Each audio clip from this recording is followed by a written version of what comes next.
গুলি কেন বাহিরে আমার ভাই কবরে। আচ্ছা, আমরা আজকে আসলে মূলত হচ্ছে যে আমাদের হাইকোর্টে আসলে এই হত্যা মামলার যে হচ্ছে ডেথ রেফারেন্স এবং আপিলের শুনানি হচ্ছিল।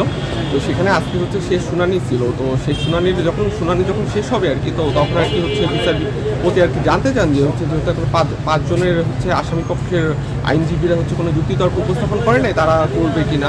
তো সেক্ষেত্রে হচ্ছে মানে তখন আর কি জানানো হয় যে হচ্ছে তিনজন হচ্ছে পূর্বে থেকেই পলাতক ছিল এবং এর সাথে নতুন একজন হচ্ছে পালিয়ে গেছে এবং হচ্ছে আর একজন হচ্ছে আইনজীবী নিয়োগ করে নাই।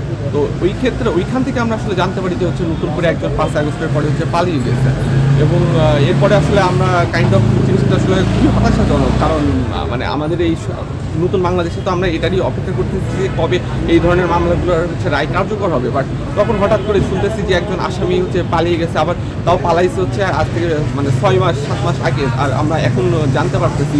তো এটা তো আসলে মানে কাইন্ড অফ আমাদের যে হচ্ছে স্বরাষ্ট্র মন্ত্রণালয় বলি বা কারা বিভাগের একটা চূড়ান্ত গাফিলতি বলে আমরা আসলে মনে করি। কারণ তাদেরই তো দায়িত্ব ছিল যে হচ্ছে পালাইছে, ওই সময় অনেকে পালাইছে। তো এই জিনিসটা তো জানানোর তো সবারই, দেশের মানুষের সবারই তো অধিকার আছে জানানোর জন্য। এখনও আমাদের চাওয়া একটাই যে হচ্ছে এই ব্যাপারটা সুষ্ঠু একটা তদন্ত করে হচ্ছে কিভাবে তারা পালাইলো এই ব্যাপারে একটা ব্যাখ্যা হচ্ছে বা জবাব তারা হচ্ছে স্বরাষ্ট্র মন্ত্রণালয় বলি বা কারা বিভাগ থেকে প্রদান করা হোক এবং একই সাথে হচ্ছে তাকে ধরার জন্য যতটুকু সম্ভব অবশ্যই সর্বোচ্চ চেষ্টা করবে এই আশাটাই।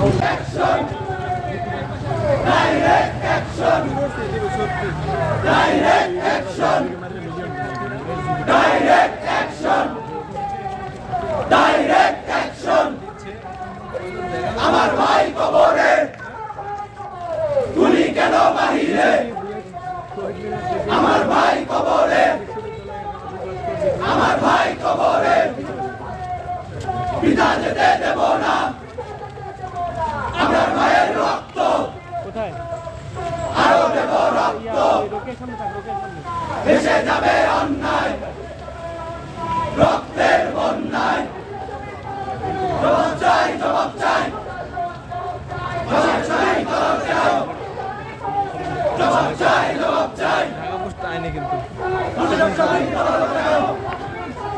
জবাব চাই জবাব চাই জবাব চাই জবাব চাই আরো দেব রক্ত